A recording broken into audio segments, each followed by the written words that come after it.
Hi guys, I'm finally back after my C-section.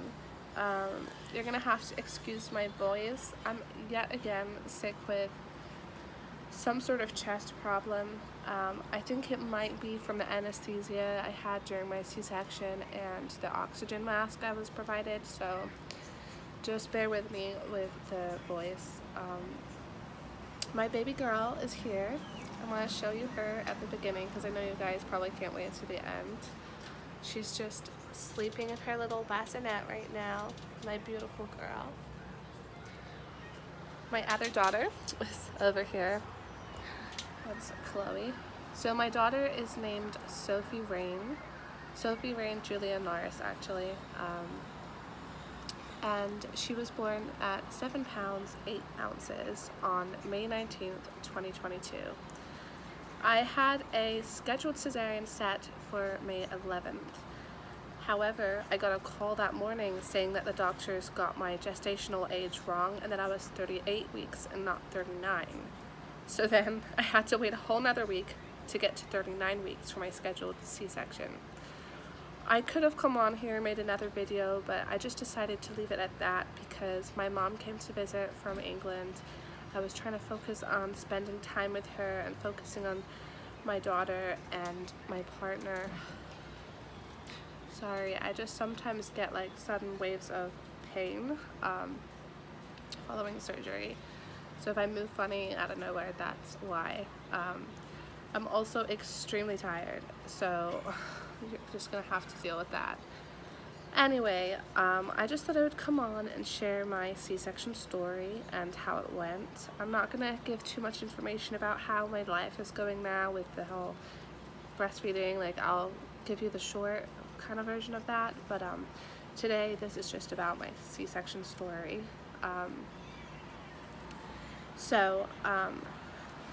I had my C-section on May 19th. It was scheduled for 12:30 and I checked into the hospital at 10:30 in the morning. I was feeling quite anxious that morning. I was very concerned about reliving my C-section trauma. I made a previous video discussing that. I had very bad blood pressure drop when they gave me the spinal anesthetic, and I felt very unwell and lost my vision, hearing, and all of that. So I was very, very scared that I was going to have the same experience, and I just felt very emotional about going into the surgery and knowing the amount of pain that I was going to be in. So I checked into the hospital at 10:30, and then I got put into post-operative care. Not post-operative, I mean pre-operative care. So I had like a little room and a bed, and they started me on IV fluids to hydrate me. As soon as they put the IV in, I started going into cardiac episodes. I generally have tachycardia, which is an increased heart rate, but it doesn't usually go too high. It's usually around 100. I don't know what happened. I didn't feel like I was having a panic attack. I felt kind of calm, honestly, at this point. I was just a little scared. But it's like my body just went into shock. I don't know why. It was very strange. And what happened was my pulse would be kind of generally at 80-90 beats per minute, and then it would suddenly shoot up to 150 in like 1 second flat. And it was happening every few minutes. And when it happened, I started to almost pass out. I couldn't really talk. I had to just close my eyes, and I felt like I was dying. My whole body felt like it was vibrating, and I was so dizzy and shaking. So the nurses came in a few times, and after the second time it happened in about 10 minutes, they decided that they needed to get the doctor in. So the doctor came in, and it started happening again. At this point, there were like 6 people in the room, and they were getting concerned because this was not good for my heart. Sorry. So, my baby girl is just making some noise. So, at this point, the doctor wanted to try a couple things to try and pull my heart out of the cardiac episode. So she started massaging my jugulars. It was very strange. I was just laying there and she started like putting her fingers in my arteries. I'm like, what is happening? And she was trying to do things to pull my heart out of these cardiac episodes. And then she dumped a bag of ice on my neck. It was so strange. And eventually my heart came out of the cardiac episodes.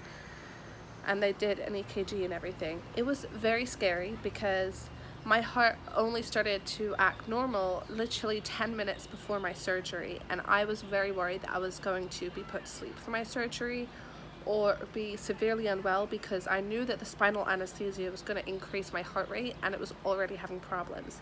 So the doctors and I were becoming concerned about how the surgery was going to go because my heart was playing up and the surgery was about to start. So thankfully my heart settled, and about 10 minutes after it settled, the doctor came in who was going to do the surgery. He was so kind and reassuring, and the anesthesiologists came in and I talked to them.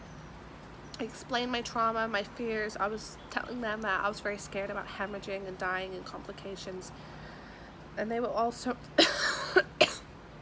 I'm so sorry. And they were all so nice.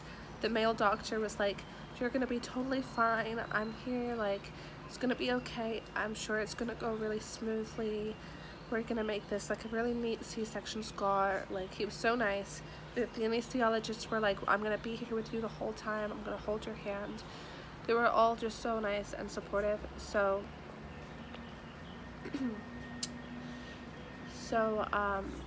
sorry, I got distracted. So shortly after that, I'm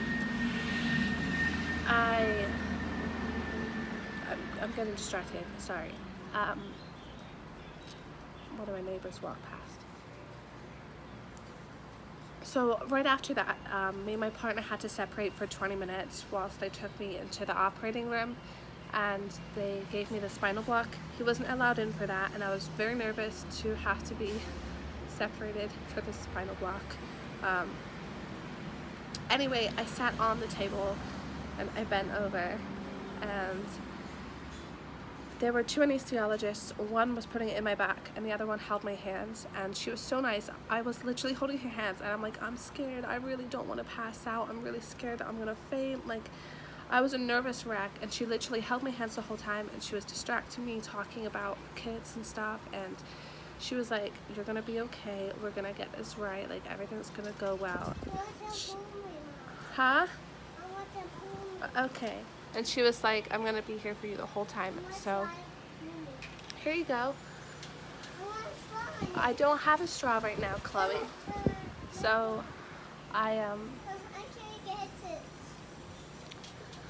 So I got the spinal put in by one anesthesiologist, and they kept me upright this time for like 20-30 seconds to try and make sure it went down and didn't go up to my upper body, which was really helpful. And then they laid me down, and sure enough, I was totally fine. I was very anxious because during this spinal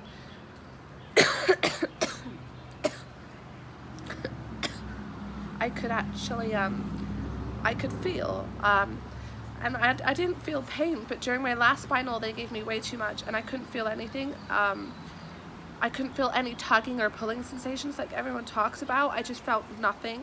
And during this spinal I felt all the tugging and pulling and pressure, and I felt them moving my body, but I felt no pain. So I was expressing that I was worried. I'm like, should I be feeling this? And they were like, yeah, it's totally normal. So it was very reassuring that the spinal went well. And then literally like 5 minutes after that, my partner came in the room, sat next to me, and he was holding my hand and just supporting me. And then they started the surgery, and sure enough, within about 10 minutes of starting the surgery, my baby girl was out. I was a little sad because they didn't really put her on my chest immediately. They just showed me her. But I was honestly so out of it. They'd given me an oxygen mask and like so many drugs in my IV. I was just really like out of it. I wasn't really able to bond with her at that point. So my partner went and took care of her and went to the nursery with her. I did hold her for like 2 or 3 minutes, but I had to wait till I got out of surgery to really connect with her.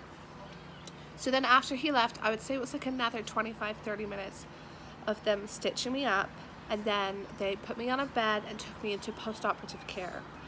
Once I got into post-operative care, I was quite anxious because I was experiencing some strange visionary symptoms. I was having blurred vision, and I just felt very out of my body, like drunk almost, like very kind of like drunk and like out of it. And I was quite like anxious about my lower body being paralyzed. I'm like, when is this sensation gonna come back?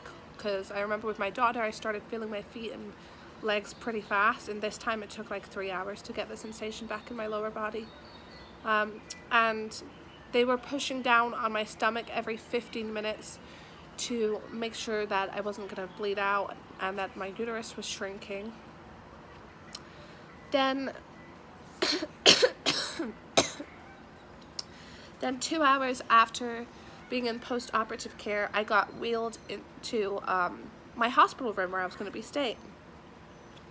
I was a little anxious at this point because I started to feel sensation in my, not like full sensation at all, but I started to feel like some sensation in my vagina, and I felt trickling of the bleeding. And I remember freaking out because I'm like, am I pouring out? Like, what's happening? Because I only had some sensation, but not all of it. So they wheeled me into my room, and I explained, and I was quite scared. And the nurses were all reassuring. They're like, it's okay. It's just a gush of blood. That happens when we move people often after surgery. So anyway, once I got in there, I stayed in my bed catheterized for 8 hours. And you know, I was breastfeeding went well. I was bonding with my baby girl, and then they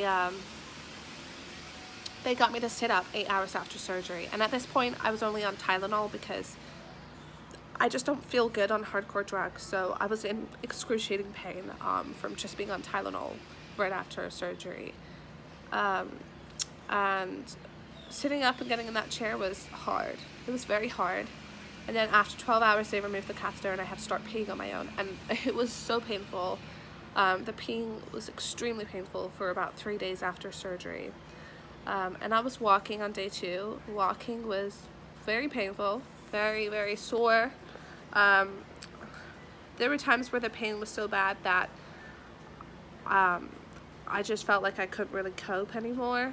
But I was managing, you know, I was still feeding my baby and taking care of her, but I felt very helpless, just having to have my partner pick me up and get me in and out of bed. I couldn't like lift my body up or turn from side to side. I felt crap that I had to ask him to pass me everything.